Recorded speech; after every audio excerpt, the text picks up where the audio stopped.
Good afternoon. Good afternoon. They say we're loud people. Let's act like it. Good afternoon. Good afternoon. All right, all right. I'm Deborah Bell. I serve as the Director of Programs for Better Community Development, which is an outreach ministry here on 12th Street. Here you are in a beautiful facility which is called the Empowerment Center. How about that? Can you say the Empowerment Center? The Empowerment Center. That's right. So that's what this organization is about. It's about empowering those who are the least, the last, and the lost. And a lot of times it looks like people like us. So on behalf of the Reverend Dr. William H. Robinson Jr., we want to thank you for sharing in our principle, which is Ujima, which means collective work and responsibility. So get ready for an exciting time. We're so excited about all the young people. Let's give them a hand. So excited, so excited. So it is a delight to partner with our good friend, Barbara Hearn, who is with Pyramid Gallery, and her daughter, Anna, who's been doing this for quite some time. At Better Community Development, we are all about partnerships. We know we can't do anything by ourselves. Anybody think they can do something by themselves and go have a brain transplant? Okay. All right. Because there's no way we can make this community work, our communities work. So we together are excited about your being here with us, and we're delighted. And I'm going to turn it over now to our facilitator, our host, our moderator, our MC, our beautiful black sister, Anna Hearns. Thank you. So at this time, can I have everybody take their phones out and silence them? If you don't know how to do this, there are way too many kids in the room that do it. So silence your phones, unless you're a doctor or you're expecting a very important call.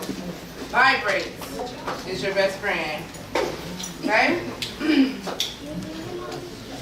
Thank you. All right, so welcome. Thank you again to Better Community Development. We are here in the Empowerment Center. I love this building. It's so full of energy, especially youthful energy. Love to see all the younger members of our family.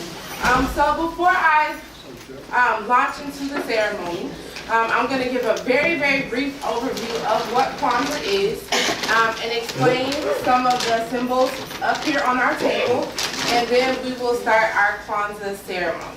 Okay? Do we have any first-time Kwanzaa celebrators here today? Excellent. All right. Awesome. So let's talk about what Kwanzaa is.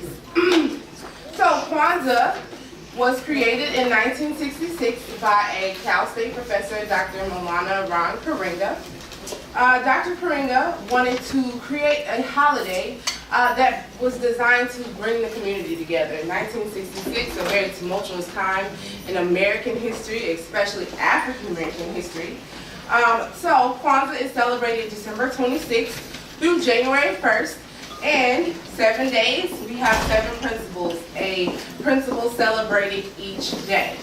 Now, Kwanzaa is not a religious holiday. It is not political. However, you may hear political themes or religious themes discussed throughout the ceremony, or our speakers may share something that they were inspired by, either politics or religion. It is a celebration of African culture, African heritage. All ages are welcome. So, Kwanzaa, the word Kwanzaa. Everything I'm going to say from here forward is going to be in Kiswahili.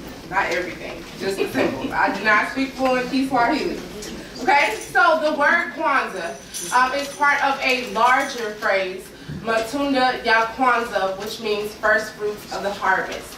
So, if you think about harvest time, you celebrate your yield, all the things that you accomplished over the past year, and then you look forward to the new year.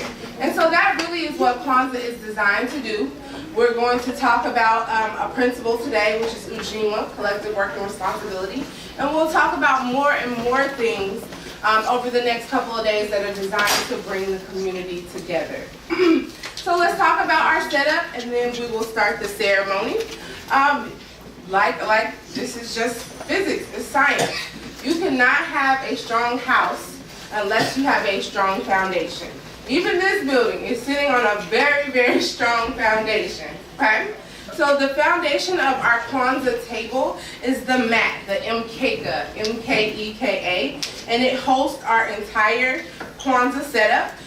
Just as Hanukkah has the menorah, Kwanzaa has a candle holder too, and it is called the Kinara, K-I-N-A-R-A. As I stated earlier, Kwanzaa is part of a larger phrase called Matunda ya Kwanzaa, which means first fruits of the harvest.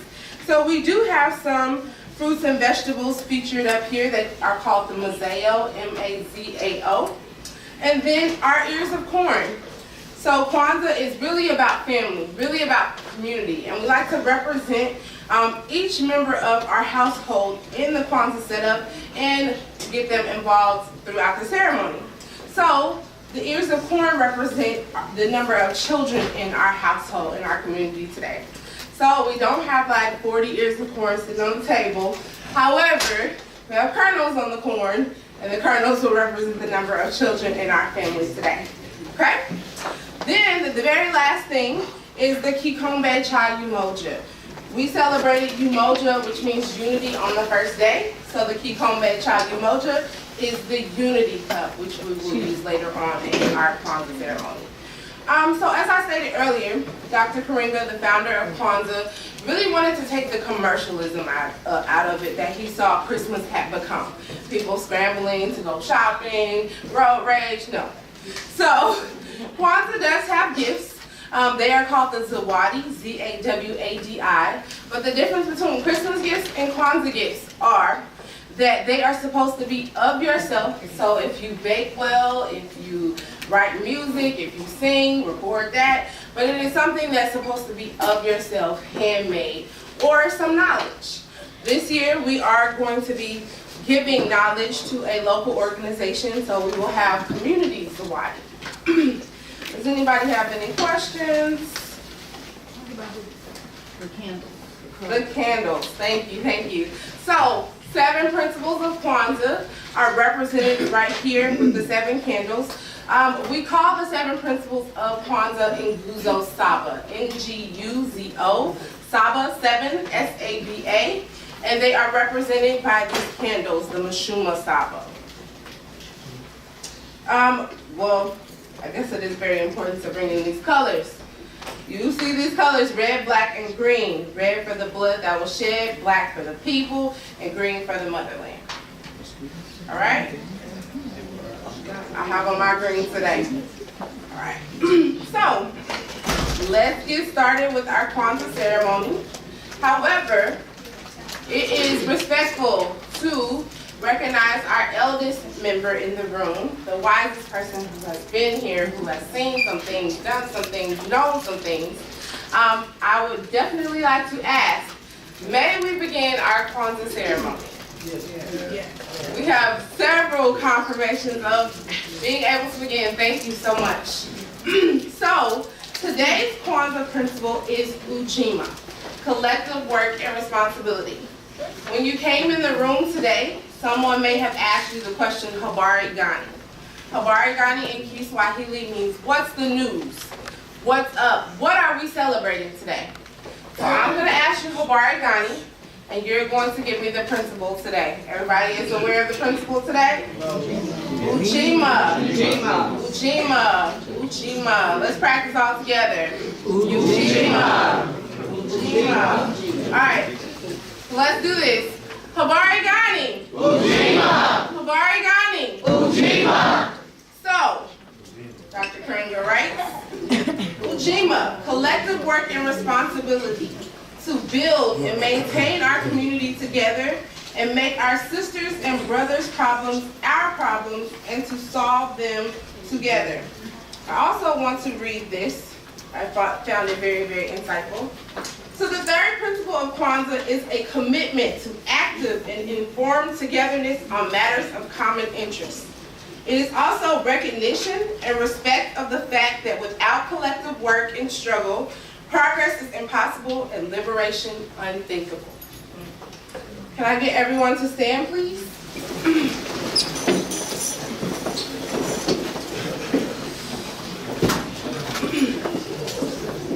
So, We begin our ceremony by asking our eldest, wisest member, may we begin. At this time, we want to lift up those ancestors, those who have passed on. It could be someone in your family, it could be someone famous, but they should have really embodied the spirit of Ujima, collective work, and responsibility in their lifetime. Okay? So I'm going to give everybody a couple minutes, 10 seconds, close your eyes, think of that person. What I will do is count to 3. You will speak your name. What's your name? Pam will read our libation statement for today, and then we'll water our poinsettia. Okay? So 10 seconds.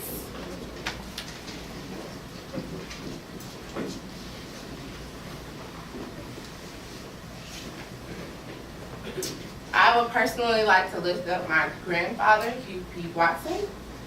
I'm going to count to 3. Everyone speak their name, libation statement. 1, 2, 3. Our fathers and mothers came here, lived, loved, struggled, and built here. At this place, their love and labor rose like the sun and gave strength and meaning to the day. For them, then, who gave so much, we give in return. On this same soil, we will sow our seeds and liberation in a higher level of human life. May our eyes be the eagle, our strength be the elephant, and the boldness of our life be like the lion. And may we remember and honor our ancestors and the legacy they left for us for as long as the sun shines and the water flows. Asha. Ashe. Thank you.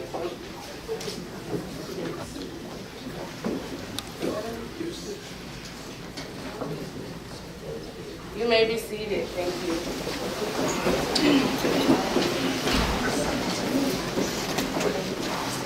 So, at this time, it is customary to hear from a member of our community who is going to flex a little bit on our principal today, Ujima, and talk about how maybe they plan to demonstrate the principle in 2018. Hopefully we have some inspiration. You can kind of start thinking of your ideas and how you plan to practice Ujima, collective work and responsibility in 2018.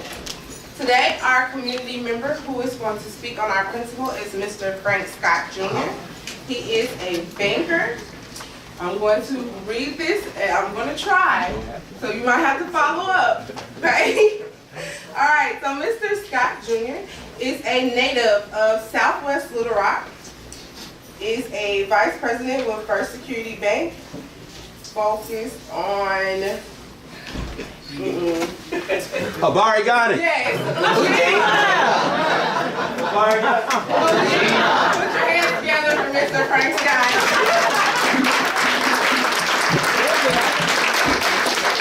Right. In public speaking, you always have some type of an icebreaker, so I think that was a good one.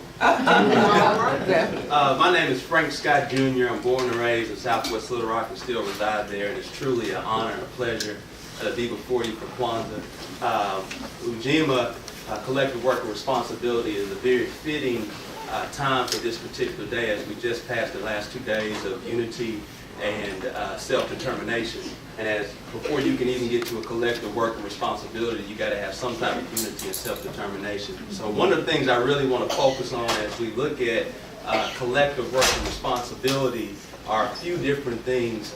Being born and raised from this community, it's also just great to be a descendant of the Robinson family, who have really exhibited what collective work and responsibility and what they can happen and what they can entail moving forward. And so, like, we are a living example today of the fruits of collective work and responsibility. Right now, if you're at the Better Community Development, that is the fruits of that labor. And so one of the things I want to focus on are really 3 things today, and what fruits of collective work and responsibility will entail.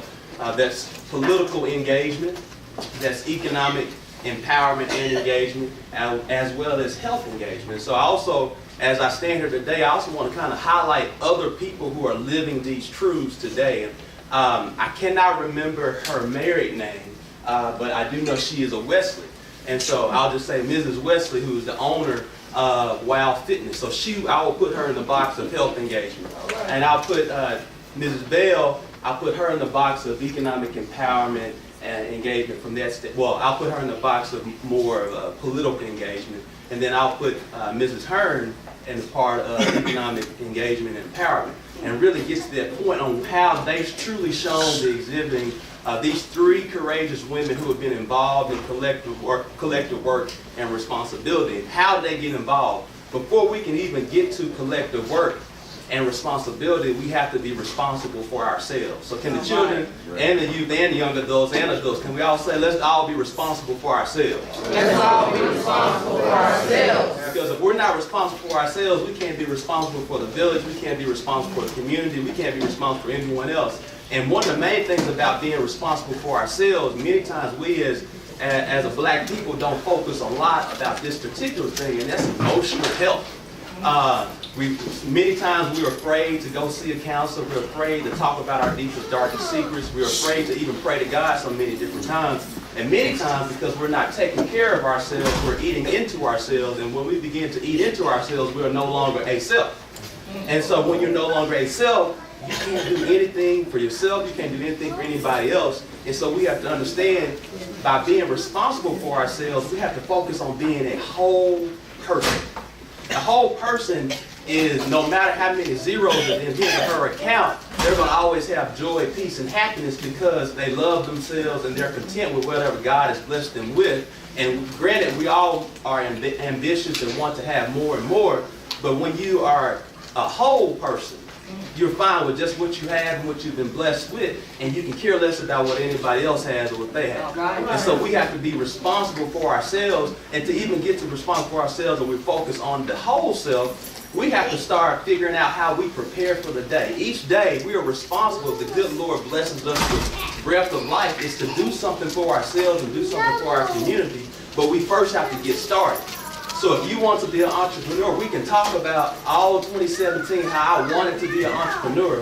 But until you start to put faith with those works, nothing is going to happen. So let's stop talking about things and let's just be quiet and just start doing some stuff. And that's how we can become responsible for ourselves. And then once we figure out how we're going to be responsible for ourselves, we then have to turn our heads to being responsible for our own communities. Because once you're being responsible for your own community, you are now turning your head towards collective work. Because if you're responsible for yourself and I'm responsible for myself, we start working together as we're going to experience this life of struggle to even get to some progress. Because where there's no struggle, there's no progress, Frederick Douglass once said, is that's how we move towards responsibility for our communities. Because if we don't care about our communities, we can't get anybody else to care about our communities. And many times it's very as simple as picking up trash on the street that's in your community. All right. Because if you start picking up trash on the street and then other people start wanting to be responsible for their own particular property, their own particular lot in life, then you'll start to see that we have cleaner communities. And once you start to have cleaner communities, then you start to invite more development in our communities. And once you have more development in our communities, that means you have more jobs. You have more jobs, you have more resources. You have more resources. Everybody is happy. And so as we move from responsibility for ourselves by focusing on the whole self and expanding that out to responsibility for our community, we then have the responsibility now to make certain that our communities are engaged in community development. Because what we want to do is create legacy. Yeah. See, legacy only happens when it's 1 + 1 = 2, and then 2 + 1 is 3, and then 3 times 2 is 6, and then 6 times 2 is 12, and then it continues to create this whole development. A great example for many of the children today is a great example of collective work and responsibility, and how our people move from being responsible for themselves to responsible for their communities and responsible for community engagement and development, is when we look back on the history of the 9th Street era. Right.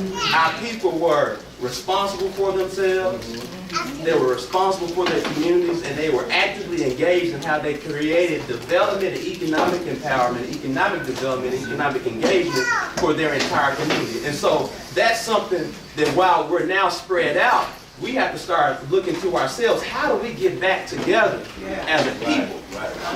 And to get back together as a people, we got to start focusing on ourselves, get our own house in order, create our own foundation. And as we create our own foundation, our own house in order, we have to understand that we always have to have a hand that goes back as we're going up to make certain that we're pulling everybody together at the same point in time together. And so those are the reasons of this collective work of responsibility, is being responsible for ourselves, responsible for our communities, and responsible for economic development and engagement.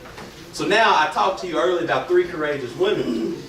And so one of the things I think that we as a people have to continue to expand upon as we look at Ujima with collective work of responsibilities, how do we as a people, because we're all now responsible for ourselves, right? Going forward, in 2018, we're going to start talking about stuff. We're just going to start doing some stuff. All right. And so if you have a dream right now, start praying to God about your dream. Then ask God, let me start thinking about that dream. All right. So you got to move from your knees off the bed from praying to God. Say, God gave you a brain to start thinking. All right. And as you start thinking, let's start doing it. So what happens in doing is you're no longer afraid of failure. See, failure is only the opportunity to rethink more intelligently. There's never a loss. There's always a lesson. And so if you're dreaming and you're thinking and you're doing, you may have charted out to, hey, I want to be an entrepreneur, own my own janitorial service, and you start going out and doing it. And God said, you know what? No, I'm going to change it now. I want you to create your own waste management service. So my thoughts were higher than yours. Say that. And so that's what we have to start moving forward from that perspective. And as I get back to these 3 women who've exhibited this collective work and this responsibility, because A, they were responsible for themselves, B, they began to move its responsibility for their communities, and also, finally, responsibility for community engagement development. I sit here and I look at political engagement. I look at Deborah Bell and all the things she's done. See, many people see a Deborah Bell today and think that she's just been on this scene for a short little while. See, she was on the scene when nobody was clapping for her or even knew her name, because she was always being responsible for herself. She was always being responsible for her community. And through that collective work, she began networking, began other things to figure out how you move where BCD used to be. Because I remember when BCD was meeting at Willie Henson. And I remember when all it was at Hoover United Methodist Church. But now we're at this big facility where she began a collective work along with the family and with the friends who all paid a tithe, who all contributed to get to these resources, because they started to understand the system. See, the system was already there, but if they didn't care about themselves, if they didn't care about this 12th Street community, nobody else would. So they wouldn't have understood the resources that had to come from Africa. They wouldn't have understood the resources that goes into the work that they do, and how you actually get paid for the work that they do. And how it actually creates as an economic contributor to this. And so she had to get politically engaged, because there are such things called political violence.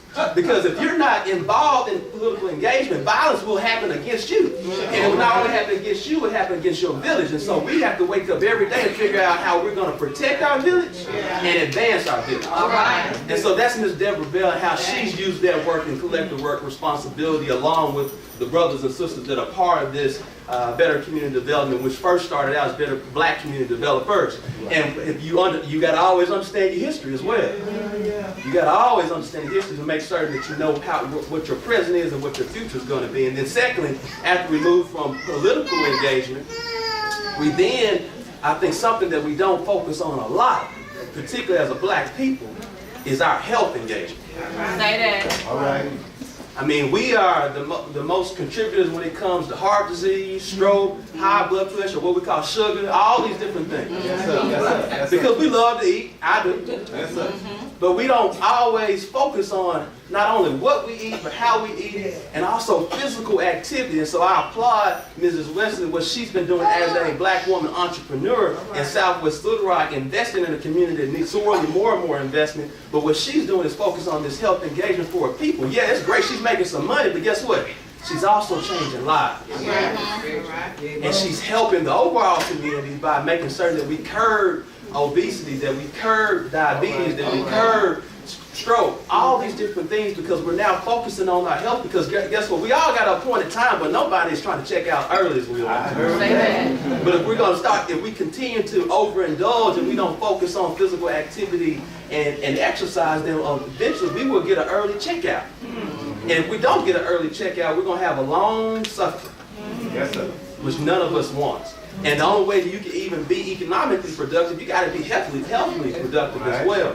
And so as we move from, we talked about Ms. Bell with political engagement, we talked about Mrs. Wesley with health engagement. Now I want to talk about Ms. Garbo Hearn and what she's done with economic engagement. So she's come at it from two different standpoints. She's showing from economic engagement, her and her husband made a conscious decision that they utilize their wealth and their well-being to make an investment into the right avenue area. Right. They made an investment in an area where it really didn't make any sense. But it made sense from a, she's saying amen. but the long run, it does make sense because now she and her husband helped clean up that corner. Yeah. And what's precious about that corner, because that is a significant, Wright Avenue is a significant area as it relates to black people in Little Rock, because that's the Paul Owens Dunbar neighborhood area, the most historic area that we have in this city. And she made certain that the corner, I always spoke in economic development, you always focus on the corner. You go ask McDonald's why they always invest in the corner. All right. Because everything happens on the corner. Always on the corner.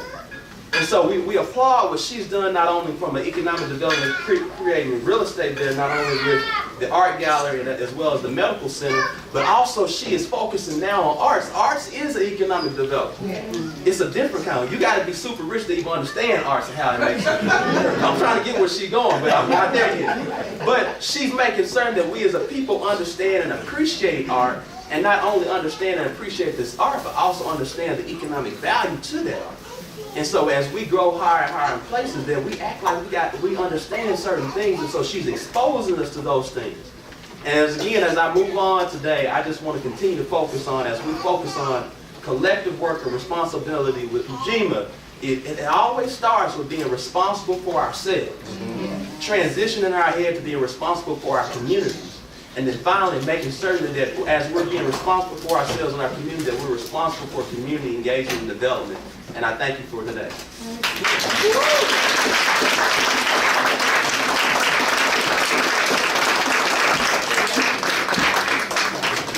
So timely, so timely. We've had some excellent speakers this week, and I hope that we continue to grow and build on these things throughout the week and through the year. Kwanzaa is not just supposed to be celebrated over 1 week. These are principles that you can use through the rest of your life. Let's start with next year, okay? So, in that vein, I would like to welcome 5 people to stand up where you are. I'm not going to tell you what you have to do, but you've been here a couple times. We've been doing Kwanzaa a couple days.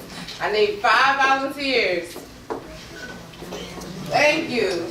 2, 3, just stand up. 4, I need 1 more. Got this guy? Excellent.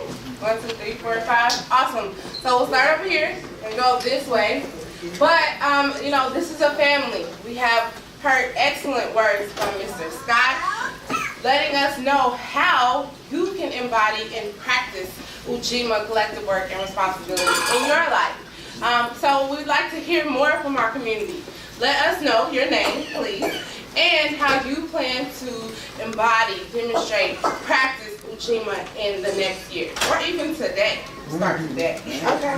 My name is Angela Smith, and I will practice Ujima by volunteering more. I don't do a whole lot in the community, so my husband and I, I'm going to volunteer him too.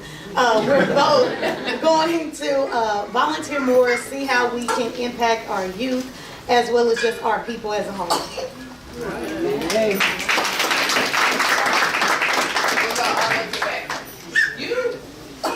Hi, I'm Ella Sargent, and I am going to practice responsibility and collectiveness by continuing my 4th year with Freedom School. I would like you all to Google it, Children's Defense Fund, and go under it, and you will see Freedom School. This is an ethnic school. It's a literacy program for youth. It's an international program. So please go on there. You will see, if you go to the Freedom School site, you will see mine on there. It's at the Greatest Center Star Missionary Baptist Church on West 33rd, where Thrashes Boys Club is. We're right across the street from there. So that's how I'm going to continue with my collecting and my responsibilities. Again, it's a free program for children.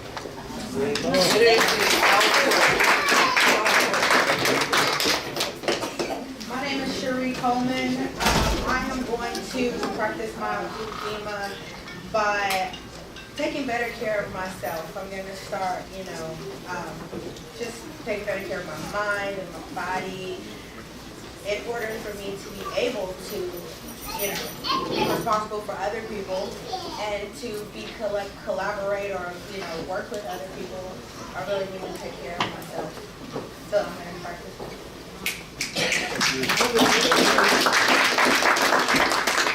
Good afternoon, everyone. My name is Nicholas Norfolk. My plan, I guess, for 2018 is to be more deliberate about collective work and responsibility. A lot of times, people, as myself, they say I'm going to do something, but usually don't do it. And I find myself a lot of times, a lot of places, usually as a spectator, as I'm usually behind the camera. And so, one of the things I want to do is, like, to be more deliberate, whether that's in the political process. Especially in education. Education is one of the fields we sure a lot of you all aware of what's going on in LRSD and all that. It's just a whole other conversation. But being more deliberate and being more boots on the ground about things.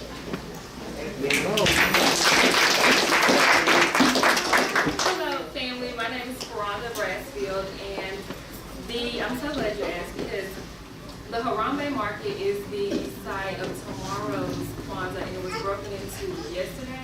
And so I have to go to work, but I'm going to, they're having a cleanup party. It's at 2104 Main. And they're having a cleanup party at 1 o'clock today. I'm going to take coffee by there, but they're going to have loud music and a little body show to clean up the Harambe Market so that we can have Kwanzaa. Collective work.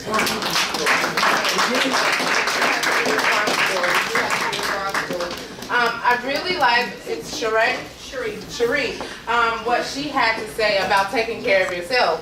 When you get on a plane, the flight attendant says, if the cabin pressure is going to drop and you have a kid with you, you have to put on your mask first. Right. Because if you're out of there, how are you going to help somebody else? So thank you so much for bringing in that aspect of collective work and responsibility. Self-care is so important. Thank you. I guess I can volunteer what I plan on doing. I'm going to continue supporting my mom in her business, and I am going to do better about showing up places on time. I mean, it's important. You have to be responsible to yourself. When you get places on time, you are more prepared to face whatever is there at that place. So I am going to be focused on being more timely. All right?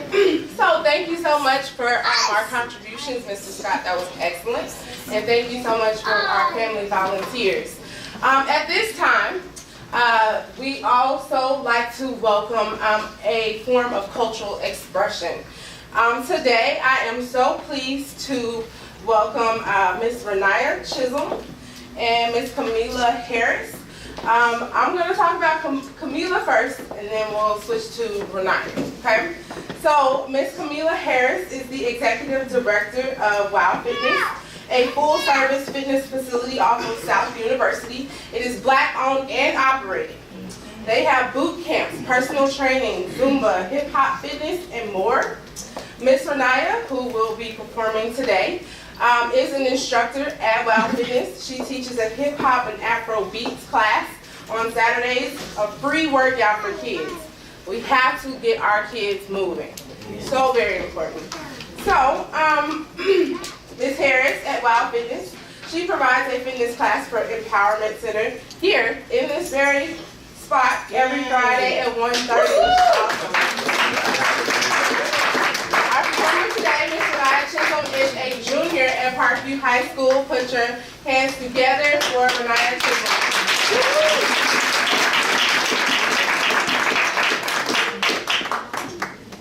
And while Renaya's getting her music ready, hi everybody. Hi.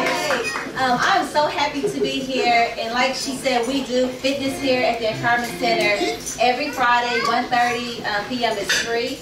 So if you want to come, this is a community fitness workout, and we have a lot of fun. We do Zumba, we do a little hip-hop fitness, but we end it with a little bit of Tai Chi, where we meditate and think about the goodness of God's work. So right now, I'll let Renaya, she's gonna do a little bit of Afro fusion, which is Afro beats fused with hip hop. And so this time, Renaya.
Please give this woman some water. Yes,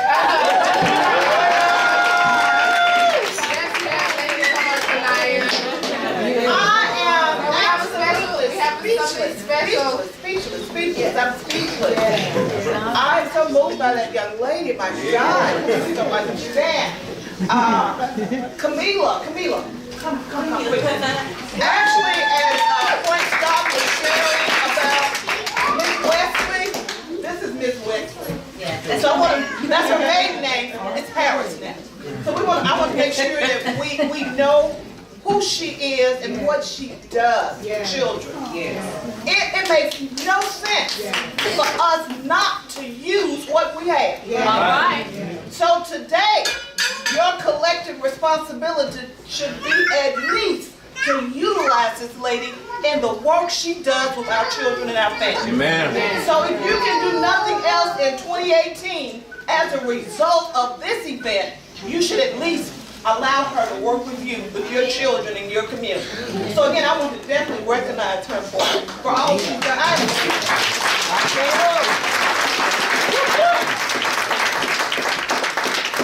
I'm so moved because I know what God can do. Yes.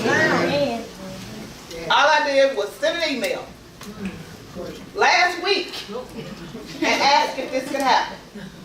God did it. Did he do it? I just sent an email on Monday to Frank Scott.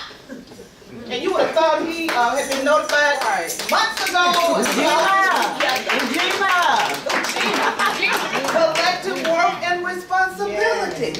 We got to do a better job. It makes no sense. But I know we're going to do a better job. So today, just Tuesday, I text another somebody.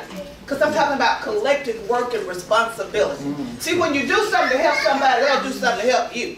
And that's why I called all these people. So Miss Joanne, who is going to come and share, she is a poet extraordinaire. If you've heard her once, you prepared for something amazing. So I want to thank Miss Joanne. I want to thank all of you all for accepting the call to serve with BCD Empowerment Center in Midtown Little Rock. They said we couldn't do this. $5.4 million. I can't stand that. Because when we believe that we can't do something, we don't do it. But honey, we stepped. Come on now. Come on now. Come on now. Yeah. And we stepped. Yeah. And here we are today. Woo-hoo!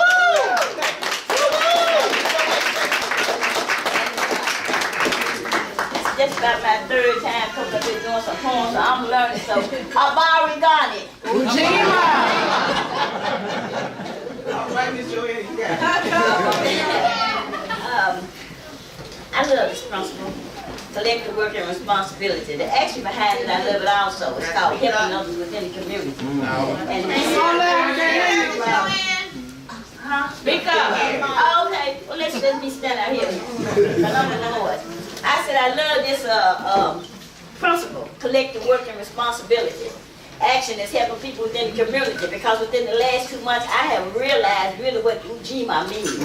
All because of the BCD family and the family at the Hebrew Church. Because the last 2 months I've had 2 grandkids, my oldest grandson and my young one in the hospital at the same time. And they wasn't doing good at all.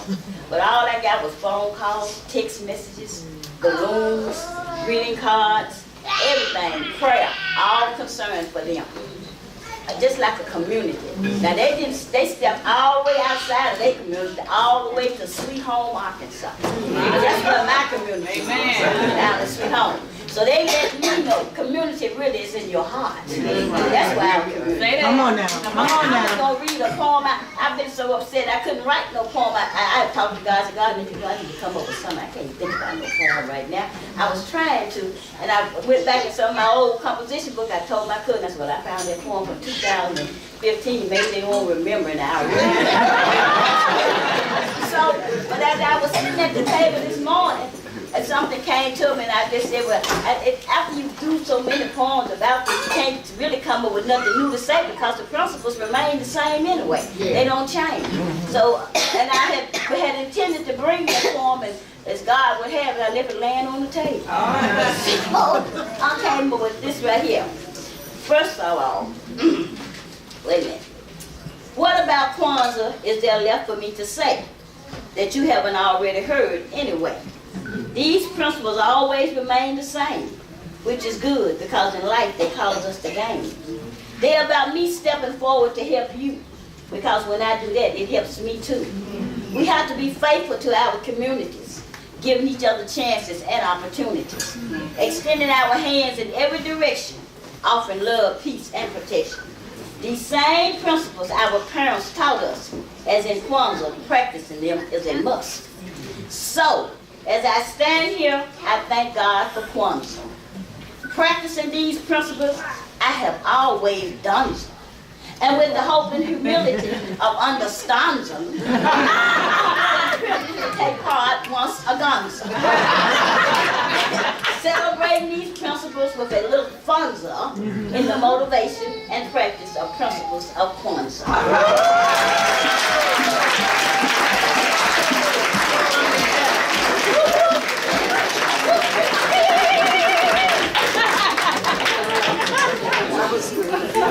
Wordplay. I love it. And I didn't remember it from 2015. I remember it yesterday. Good. All right. Okay, so we have heard from so many community members. I love it. But now is the time that we put the spotlight on our younger people. So, where's my guy? We talked about this yesterday. Do we have any seniors, like seniors in high school in the room? In high school seniors? We got one right here. You got a bunch of hair. The bunch of hair. So y'all come on. Come on up. Whoop, whoop.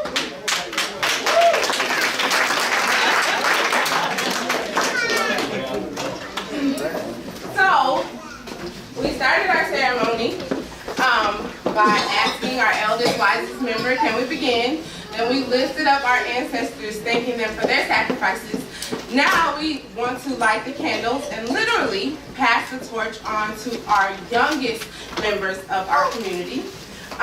So I want everybody to introduce themselves first, name, grade, and where you attend school. My name is Trey Jones. I'm a senior in high school, and I go to Fayetteville High School. Go ahead, loud and clear.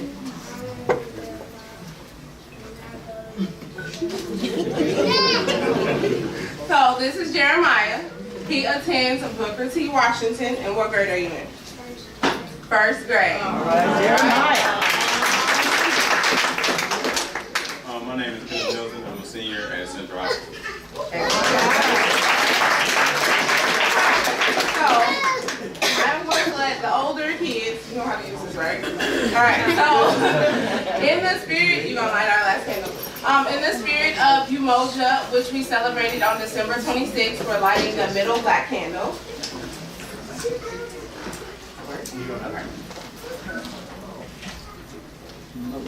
Thank you. That. And I want you to do the last one. Right? Yes. You are lighting our outside red, so you just pick it up. In the spirit of Kuji Chagalia, which was self-determination.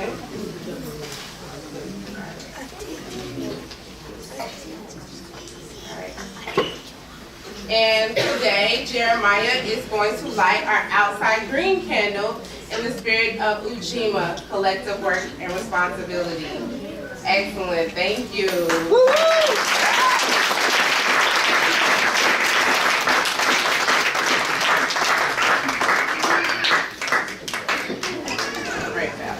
All right, so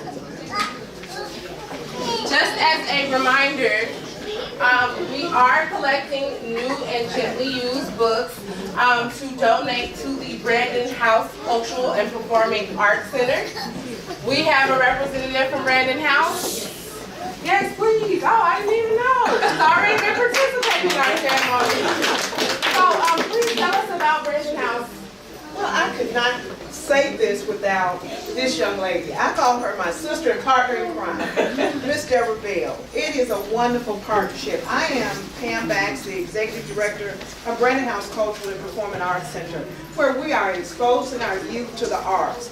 And one of the things that we've been doing, and Miss Wesley, I've got to get with you because we've been trying to teach them an African dance. They haven't quite got it yet. So we would definitely, that is an art, a skill that we would love for them to get. But one of the things that we've been doing is teaching our kids how to write. We have a literacy program called Write It Right. Some of our young folks are, you know, when they write, it's LOL. And then my sister texted me the other day and said, I missed somebody's birthday, and she said, TTYL, I think. I don't even know what that means. And I was just too embarrassed to even ask her. But I tell students to write it right. If you're going to write, you go on an interview, you're going to want to write your resume and write it right, rather than using these acronyms. So we've been doing in our literacy program is writing and publishing books. So we have kids K through 6th grade who have published their own books. And so we're so thankful. They call me too much of an educator.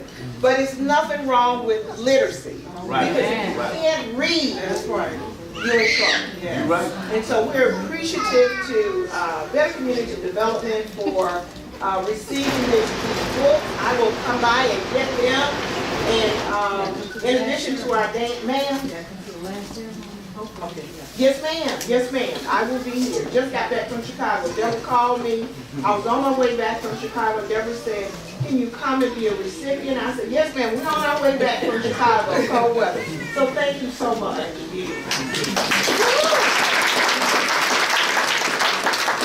Right. So tomorrow we are praying and hoping that things recover at the Harambe Market. We will be celebrating the 4th day of Kwanzaa, which is Ujima. And it is so fitting that it is at the Harambe Market because Ujima stands for cooperative economics. Money talks. Money fuels resources in the community.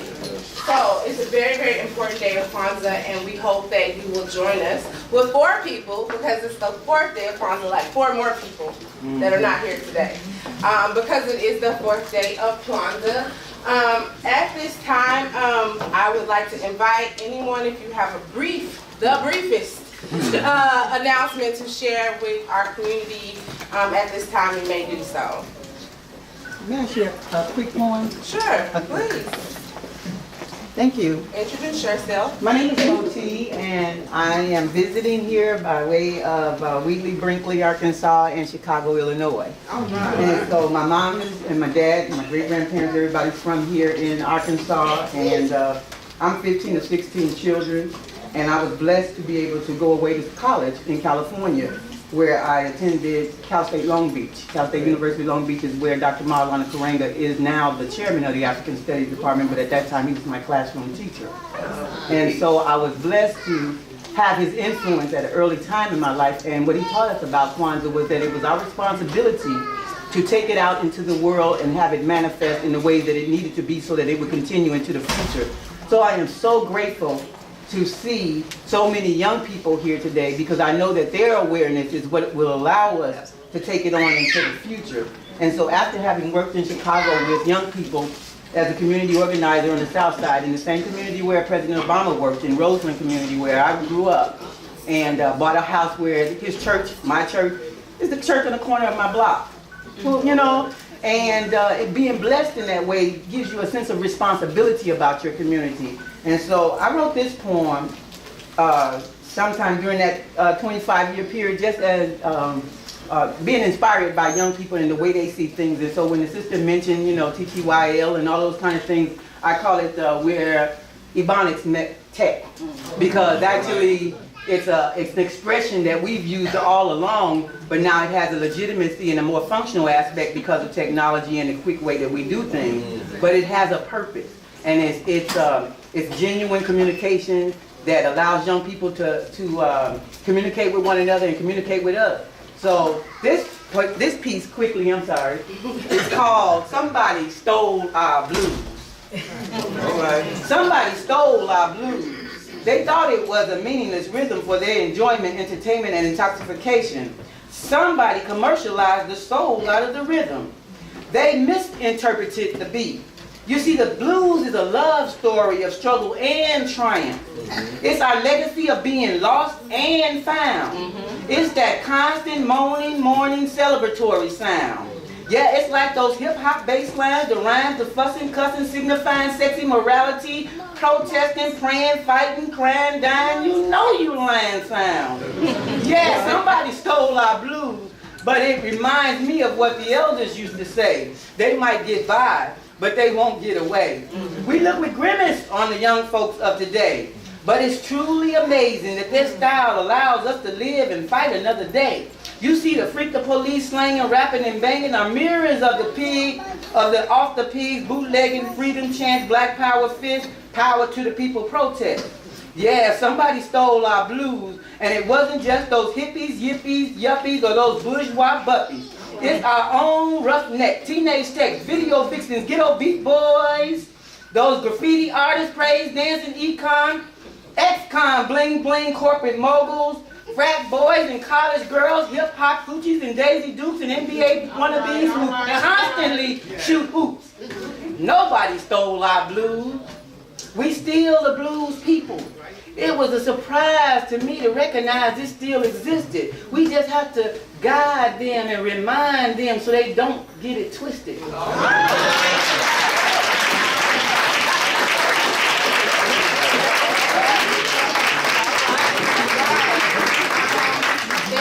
So much. One quick. Please. Yes, I would like to remind the citizens. Who are you? What's your name? Ujima. Ujima. My name is Ujima Robinson. Woo! Ujima. Okay. I'd like to remind the young people, old people, all the people who's earning any type of income to invest in the South in any part of Old Little Rock.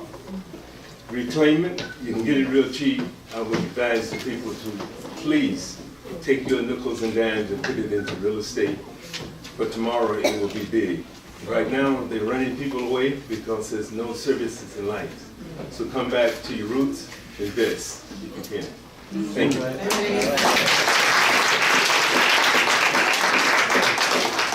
So, if you have a talent, if you are a poet, a dancer, or singer, I definitely encourage you to come out on Sunday because there is a principal designed just for you. It is Kuumba Creativity. It will be at the House of Art, but don't like to get the other days in between. But if you'd like to share your talent, definitely come out on Sunday as we celebrate Kuumba Creativity. Can I have everybody to stand up? So, before we close out our ceremony, I'd like to thank Mr. Frank Scott, Mr.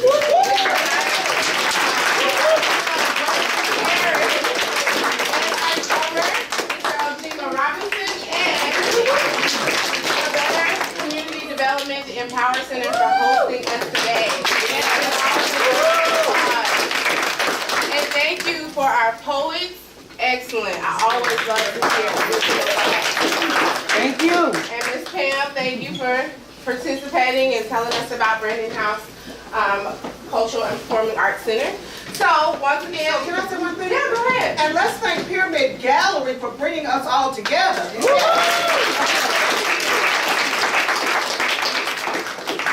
So, as a reminder, really quick, I would like to welcome you all to Hearn Fine Art on Friday night. There is a new exhibit by a Little Rock native who is now currently living in Atlanta. This man is so talented, Mr. Curtis Gerhardt.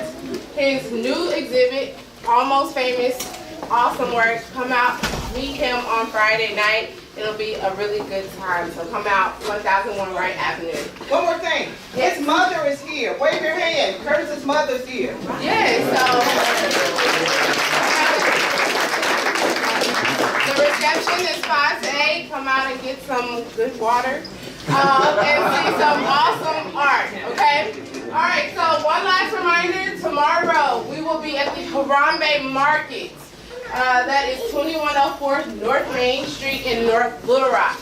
We are celebrating Ujima Cooperative Economics, and they will be there after the ceremony today, 1 p.m. to help clean up as there was a break-in last night. So if you have the time, the energy, please go exercise that collective work and responsibility. All right, so remember, you're bringing 4 people tomorrow. The color is red. Okay? So we we are pulling together, coming together to end our ceremony. The way that we do this is by uttering the word Harambe. Harambe in Kiswahili means come together, pull together. Some people like to put their hands in the air and shake it around. Some people like to put their hands in the air and pull down. I don't care what you do when you do Harambe. Nay, nay. Okay? However, you need to be loud like me. Let's see. I want the people in LA, Chicago to know that we here in Central Arkansas celebrate Kwanzaa, okay? So I'm going to count to 3. We are saying Harambe 3 times in the spirit of the 3rd day of Kwanzaa. Everybody ready? Yeah. 1, 2, 3. Harambe!